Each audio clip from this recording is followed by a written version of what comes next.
Hello, everyone. Welcome back to Real Talk English. I'm Emily, and today we're doing something a little different. We're getting really personal and real about failure. Hey everyone, I'm Daniel, and yeah, today isn't about perfect grammar or fancy vocabulary. Today is about the messy, frustrating, embarrassing journey of learning English and how failure is actually part of the process. Oh my gosh, yes. Because here's what nobody tells you when you start learning English: you're going to fail. A lot. You're going to say the wrong thing at the wrong time. You're going to freeze up in important conversations. You're going to feel like giving up. And that's totally normal. But what's not normal, what's actually really rare, is hearing people talk honestly about their failures. Everyone wants to show their success story, but nobody wants to share the 10 times they completely bombed a presentation or the embarrassing mistakes they made. Exactly. So today, I'm going to share my actual failures with English, the cringy, embarrassing moments that made me want to hide under a rock. And more importantly, I'm going to tell you how I finally broke through that wall and became confident. And I'll be here asking the questions I know you're thinking, plus sharing some research-backed strategies for turning failure into progress. Because failure isn't the opposite of success, it's actually a necessary step toward it. We're going to talk about why failure hits so hard emotionally, how to bounce back from embarrassing moments, the mindset shift that changed everything for me, and practical strategies you can use starting today. This episode is for anyone who's ever felt stupid speaking English, anyone who's ever wanted to give up, anyone who feels like they're not making progress. Spoiler alert, you're not alone, and there is a way forward. So let's get vulnerable, let's get real, and let's talk about failure. All right, so let me just start with the most embarrassing English failure I've ever had. I was in a business meeting, my first big one in English, and I was so nervous. Someone asked me a question about our project timeline, and I meant to say we're pushing the deadline back, but instead I said we're pushing the dead wood back. Oh no, dead wood? Yeah, and everyone just stared at me, confused. Someone finally said, "What's dead wood?" And I just froze. My mind went completely blank. I couldn't explain. I couldn't correct myself. I just sat there turning red. That moment, that was when I hit rock bottom with my English confidence. Wow, that must have been so painful in the moment. What happened after that? I went home and literally cried. I thought, I've been studying English for years, and I still can't handle a simple business meeting? What's the point? I actually considered giving up on my international career entirely.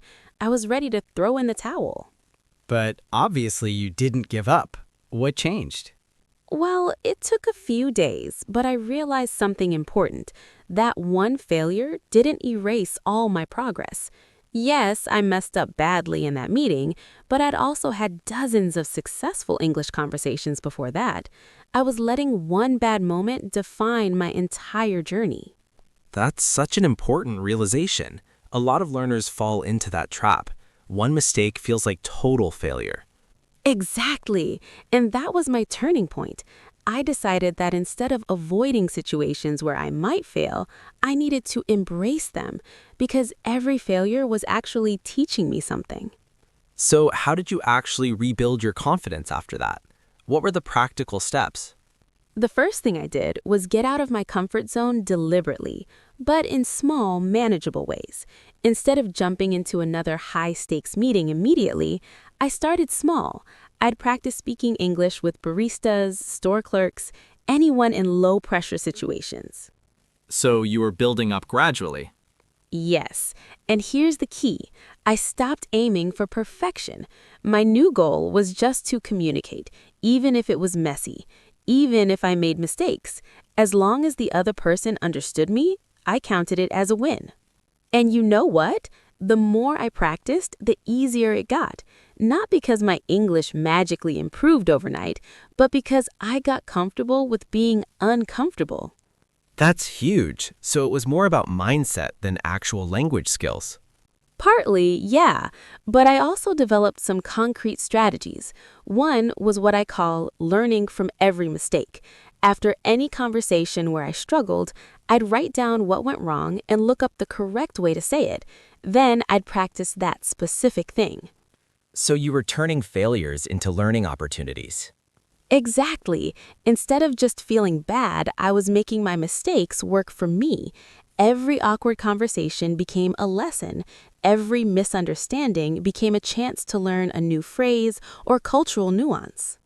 What about the emotional side? Because failure in language learning can feel really personal, right?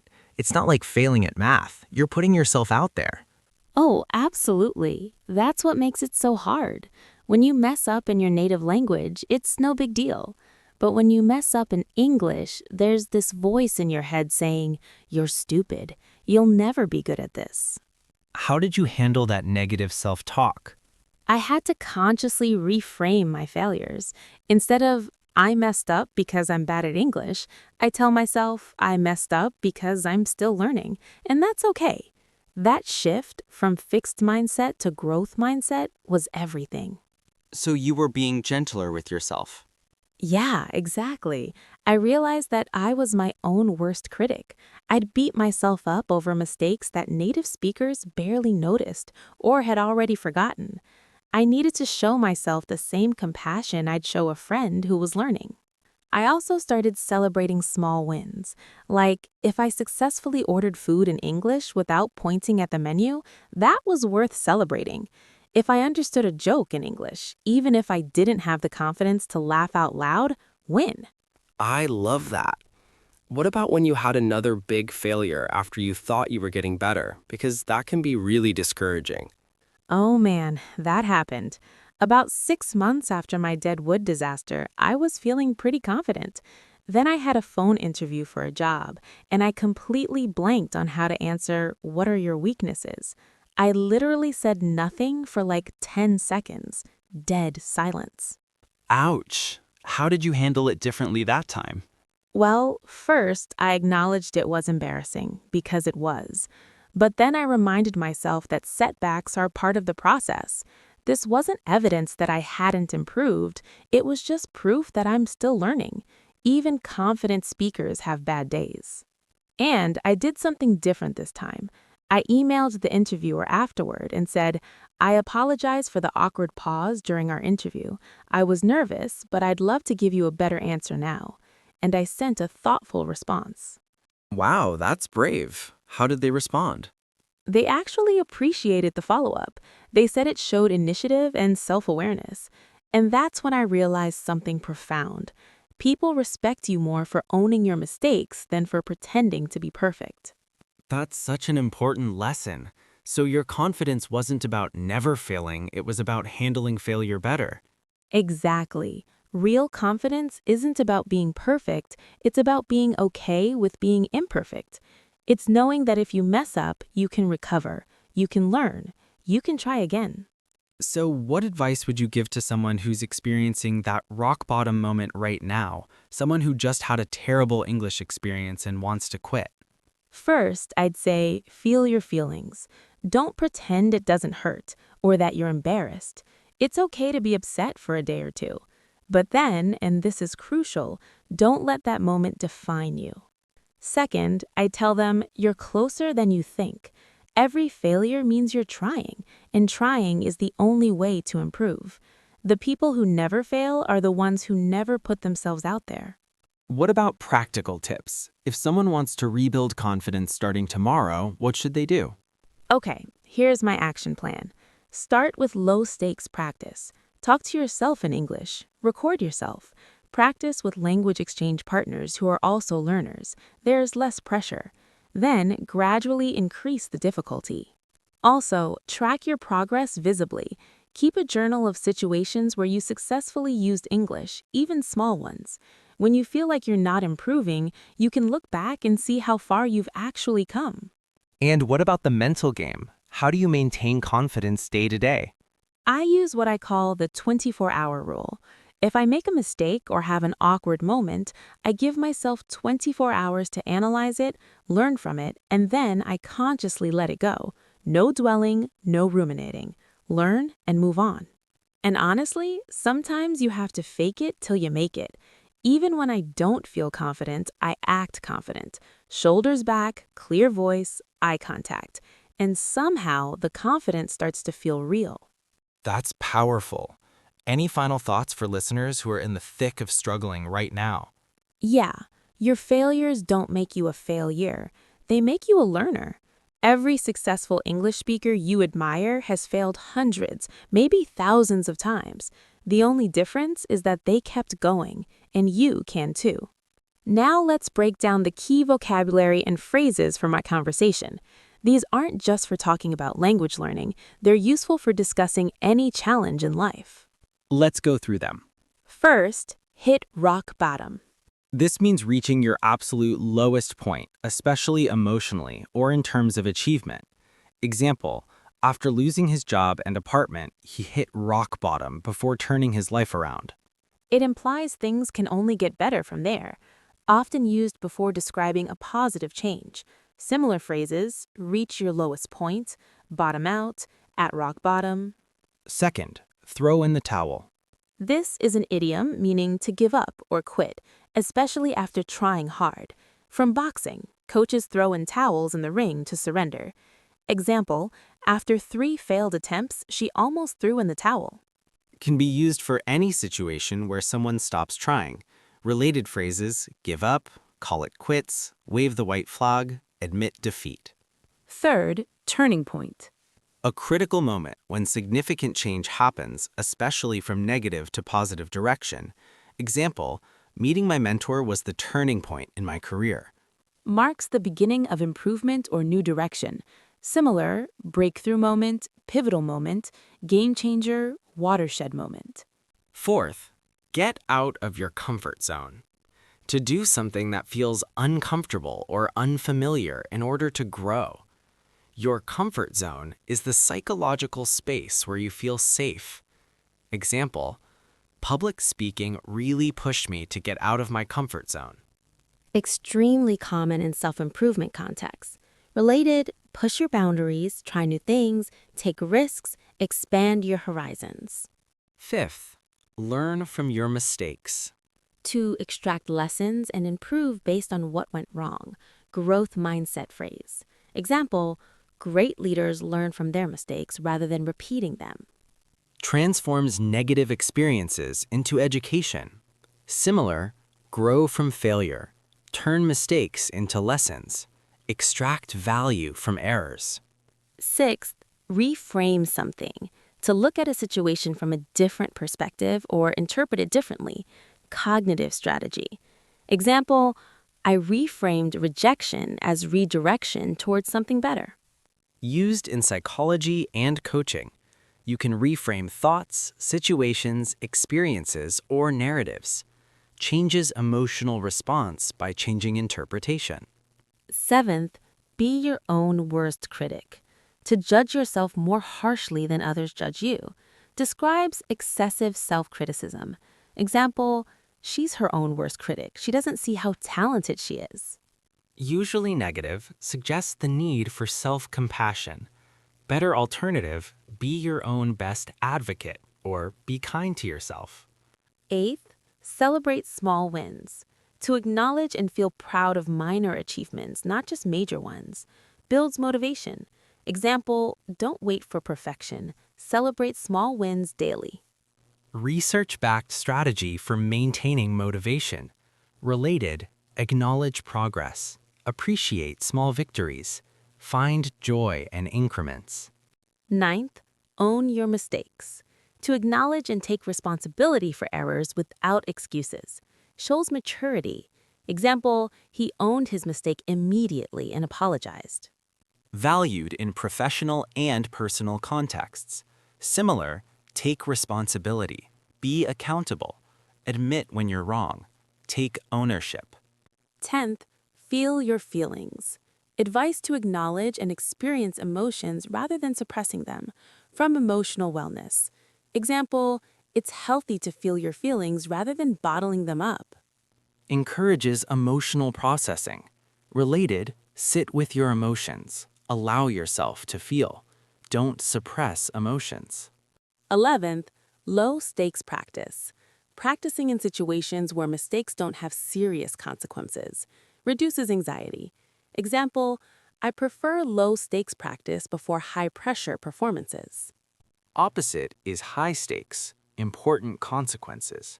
Related, safe environment, practice without pressure, risk-free trial. And finally, fake it till you make it. To act as if you have a quality until it becomes genuine. Behavior shapes feelings. Example, when starting my business, I faked confidence till I actually felt it. Supported by psychology research. Related, act as if. Embody confidence. Practice until it's natural. Some prefer faith it till you make it or face it till you make it. Remember, all these phrases work beyond language learning, therefore discussing any growth, challenge, or learning process. All right, practice time. These challenges will help you apply today's lessons to your own English journey. Challenge 1. Failure Reflection Exercise. Think about your biggest English failure or embarrassing moment. Now write it down and then write 3 things you learned from that experience. This reframes failure as education. Example, I blinked during a presentation.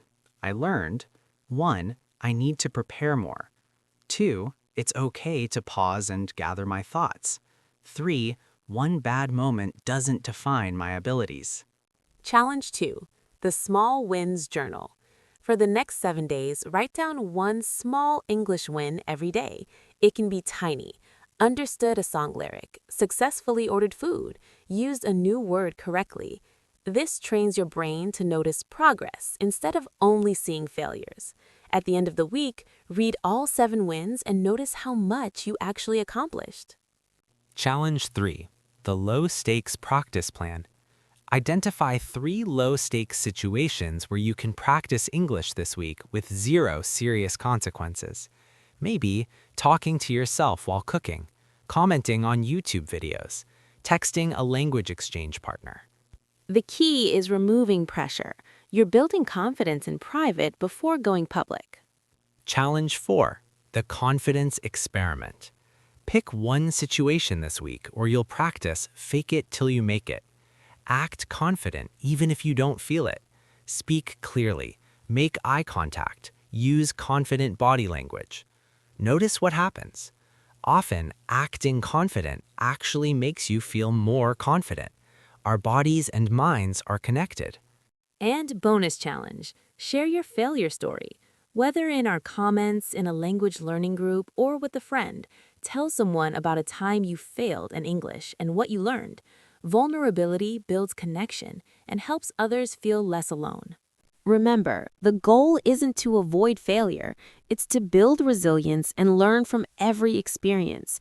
That's how real confidence is built. That's it for today's very personal, very real episode. Let's recap the main points. Failure is a normal, necessary part of language learning. Everyone experiences it. The difference is how you respond.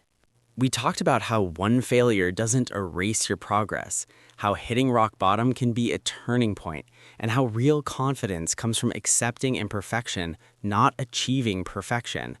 The practical strategies? Start with low-stakes practice, celebrate small wins, learn from every mistake, reframe failures as lessons, and be compassionate with yourself.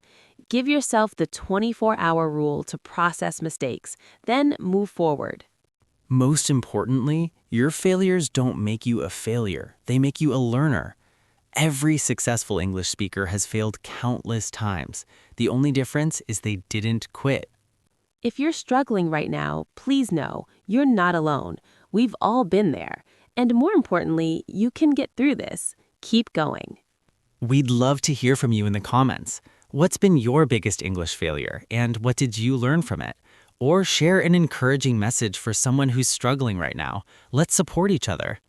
Next week, we're covering something equally important: how to stop comparing yourself to other English learners and focus on your own unique journey.